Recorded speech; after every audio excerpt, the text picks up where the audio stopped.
नमस्कार, मी अश्विनी. तुमच्या माझ्या अर्थात आपल्या सगळ्यांच्या लाडक्या मराठवाडा किचन या यूट्यूब चॅनलमध्ये तुमचं मनापासून स्वागत आहे.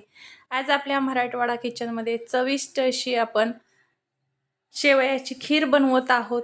आता इथं शेवयाची खीर बनवायची म्हणलं की त्याला दाटसरपणा येण्यासाठी दूध आटवावं लागतं किंवा मग खवा वापरावा लागतो. इथं काहीही न वापरता आपण अगदी चविष्ट, स्वादिष्ट अशी शेवयाची खीर बनवलेली आहे. रेसिपी तशी खूप सोपी आहे. पहिल्याच प्रयत्नात तुम्ही सुद्धा अगदी परफेक्ट अशी बनवाल. वेळ तर खूप कमी लागतोय आणि 2च साहित्यात बनतीये. चला मग लगेच आपण रेसिपीला सुरुवात करूया.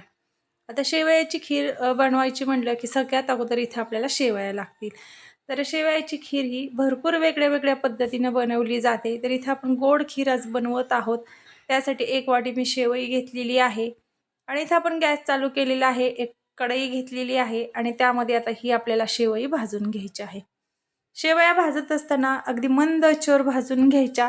कारण इथं गोड खीर बनवायची म्हणलं शेवयाची की छोटीच आपल्याला शेवई वापरावी लागते. तरच आपली खीरसुद्धा मस्त अशी दिसते आणि खाण्यासाठी सुद्धा म्हणजे चविष्ट अशी लागते आणि वेळ पण कमी लागतो. आता मंद आचेवर इथं बघा एक 5 मिनिट मी यामध्ये काहीही न घालता भाजून घेतलेली आहे आणि परत 5 मिनिटांनी इथं मी 1 चमचा यामध्ये तूप टाकून घेतलेलं आहे. आता इथं तुमच्या आवडीनुसार तुम्ही तेल, तूप, बटर काहीही म्हणजे वापरू शकताय किंवा वनस्पती तूपसुद्धा वापरू शकताय. आता फार जण तूपसुद्धा खात नाहीत, मग त्याच्याऐवजी जर तुम्ही इथं वनस्पती तूप वापरलं तरीसुद्धा चालेल. आता इथं आपलं शेवई बघा बऱ्यापैकी हलकासा कलर याचा बदललेला आहे आणि भाजून पण पूर्ण तयार झालेली आहे. जास्तही याला म्हणजे असा तांबडसर रंग येऊन देऊ नका, नाहीतर आपली चव या खिरेची बदलते. आता यामध्ये आपल्याला टाकून घ्यायचं आहे 2 वाटी दूध. 1 वाटी शेवयासाठी इथं मी 2 वाट्या दूध वापरलेलं आहे. आता तुम्ही जर इथं जास्त शेवया वापरल्या असतील तर थोडंसं जास्तीचं दूध वापरा किंवा पूर्णतः दूध न वापरता 1 वाटी दूध आणि 1 वाटी पाणी वापरलं तरी चालेल. आता आपल्याला काय करायचं आहे, एक 5 मिनिट मंद आचेवर याला हलकीशी उकळी घ्यायची आहे. मैत्रिणींनो, नवीन असाल आपल्या चॅनलला तुम्ही आणखीन सबस्क्राईब केलं नसेल तर सगळ्यात अगोदर सबस्क्राईब करा.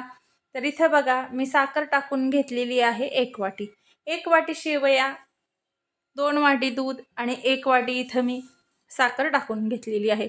साखरेचं प्रमाण हे तुमच्या आवडीनुसार कमी जास्त करू शकताय. इथं आपण एक छोटी वाटी काजू आणि छोटी वाटी बदाम घेतलेले आहेत. आता हे आपल्याला मिक्सरला याची पावडर बनवून घ्यायची आहे. अगदी बारीक अशी याची पावडर बनवून घ्या. आता हे मिश्रण आपल्याला म्हणजे आपल्या खिरेमध्ये टाकल्यामुळे खवा वापरण्याची काहीच गरज लागत नाही किंवा मग आपल्याला दूधसुद्धा आटवण्याची गरज लागत नाही. जर ही पावडर टाकून तुम्ही 1 वाटी दूध आणि पाण्याचा वापर केला तरी चालेल. आता बघा इथे हलकीशी आपली या खिरीला उकळीसुद्धा आलेली आहे. आता यामध्ये आपल्याला टाकून घ्यायचं आहे बारीक करून घेतलेली ड्रायफ्रूटची पावडर. आता यामध्ये तुमच्या आवडीनुसार तुम्ही ड्रायफ्रूटसुद्धा वेगळे वेगळे वापरू शकताय. आता इथे तुम्हाला ड्रायफ्रूट वापरायचे नसतील तर इथं तुम्ही जे ओले शेंगदाणे असतात किंवा आपले जे वाळलेले शेंगदाणे पाण्यात भिजून वापरले तरी चालतील किंवा मग मिल्क पावडर वापरली तरी चालेल. आता यामध्ये आपल्याला टाकून घ्यायचे आहे 2 चमचा इथं बघा विलायची पावडर. यामध्ये टाकून घेतलेले आहेत अर्धी वाटी मनुके. मनुके खिरीमध्ये आवडत असतील तरी टाका, स्किप केले तरी चालतील. आता इथं बघा ही शेवयाची खीर शेवया खिरीसाठी वापरत असताना अगदी छोट्या म्हणजे आपण साईजच्या वापरलेल्या असतात. त्यामुळे याला काही फार शिजवत बसण्याची आवश्यकता लागत नाही. 5 मिनिटात व्यवस्थित ही खीर तयार होते. चवीनुसार यामध्ये थोडंसं टाकून घेतलेलं आहे मीठ. नेहमी गोडाच्या पदार्थामध्ये थोडंसं मीठ टाकून घ्यायचं, त्यामुळे त्या पदार्थाची चव आणखीन वाढते. तर इथं वरतून टाकलेला आहे 1 चमचा तूप. तूप टाकून ही खीर बनवल्यानंतर याची अप्रतिम अशी चव लागते.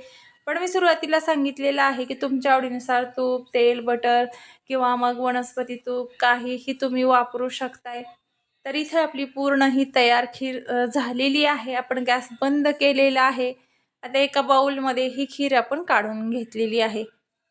तर हव्या त्या वेळेस आपण ही खीर अगदी म्हणजे कमीच साहित्यात, कमीच वेळात बनवू शकताय आणि बनवायला तर खूप सोपी आहे. पहिल्याच प्रयत्नात परफेक्ट अशी म्हणजे बनवू शकताय. याला भरपूर अशा काही टिप्स फॉलो करण्याची आवश्यकता नाही. तर कशी वाटली तुम्हाला ही रेसिपी ते मला नक्की म्हणजे कमेंट करून सांगा. आणखीन आपल्या चॅनलला सबस्क्राईब केलं नसेल तर सबस्क्राईब करा. बेल आयकॉन प्रेस करा, म्हणजे तुमच्यापर्यंत आपल्या मराठवाडा किचनमधल्या रेसिपीज म्हणजे येतील. तर चला मग भेटू आपण अशीच पुढील काहीतरी चटपटीत रेसिपी